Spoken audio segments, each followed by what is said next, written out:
सभी भगवान आत्मा है, ऐसा कोई भी जीव नहीं जो भगवान आत्मा ना हो।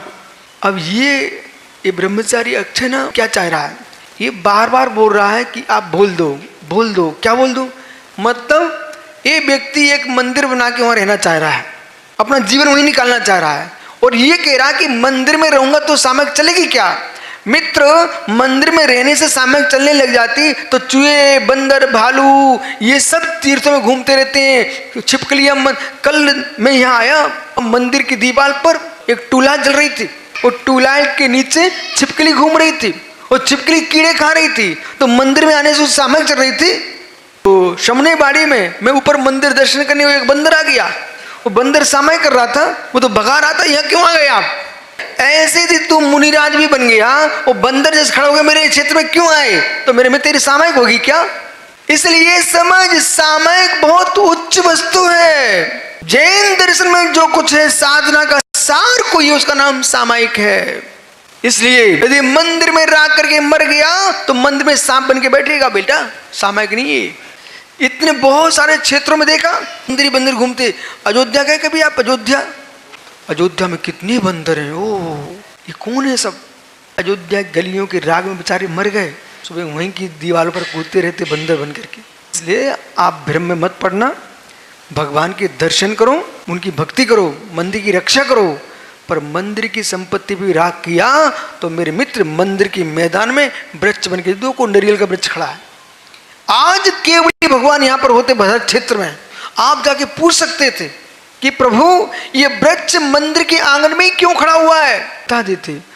एक जगह एक नारियल का वृक्ष था, महाराष्ट्र में उस्मानाबाद है ना, उस्मानाबाद, वहां पर बेनी है, बेनी मतलब गुफाएं हैं, उन गुफाओं में भगवान पारसनाथ की प्रतिमा है भव्य।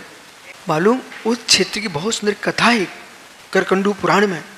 तो वहां पर एक नारियल का वृक्ष था, एक हाथी आता था और प्रतिदिन अपनी सूंड में पानी भरता और नारियल के वृक्ष में डाल देता।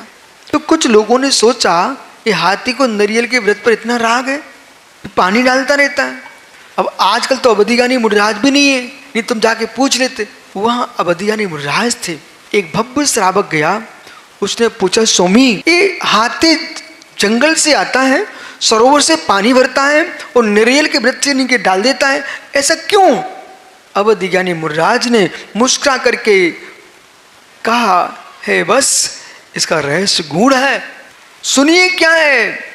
दो सगे भाई इन्होंने व्यापार किया, व्यापार में संपत्ति का संग्रह किया और दोनों ने कहा अपन बराबर बांट लेंगे, परंतु हुआ ये है उसमें उन्होंने तीर्थंकर पारस प्रभु की प्रतिमा को भी संग्रह किया था, जो रत्नमयी स्वर्णमयी प्रतिमा है, धन सहित प्रतिमा को इस भूमि पर गाड़ दिया था।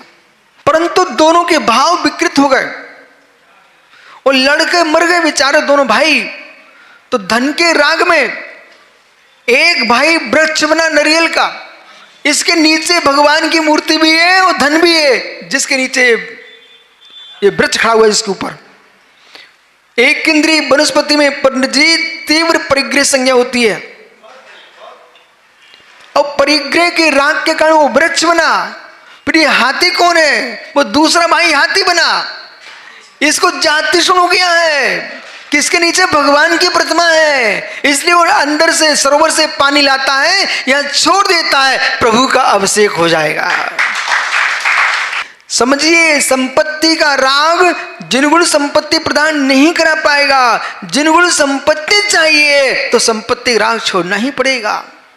इसलिए ऐसा आज से मत कहना गुरुजी मंदिरों का राग है। मित्र मंदिरों का राग भी तुम्हारी समाधि गड़बड़ कर सकता है।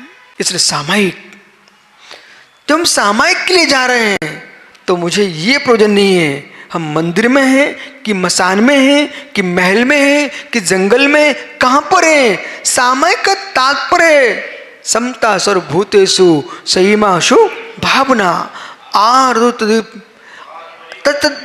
सामायिकमता, आर्त रोध ध्यान का जहां पर त्याग है उसका नाम सामायिक है। समता सर्वभूतेषु, संसार के प्रत्येक प्राणी पर साम्य दृष्टि है। कठिन साधना उपवास जितना है ना, एकासन है, बिहार पैदल है, उससे कई गुना कठिन कार्य है कि सबके प्रति एक बुद्धि रखना।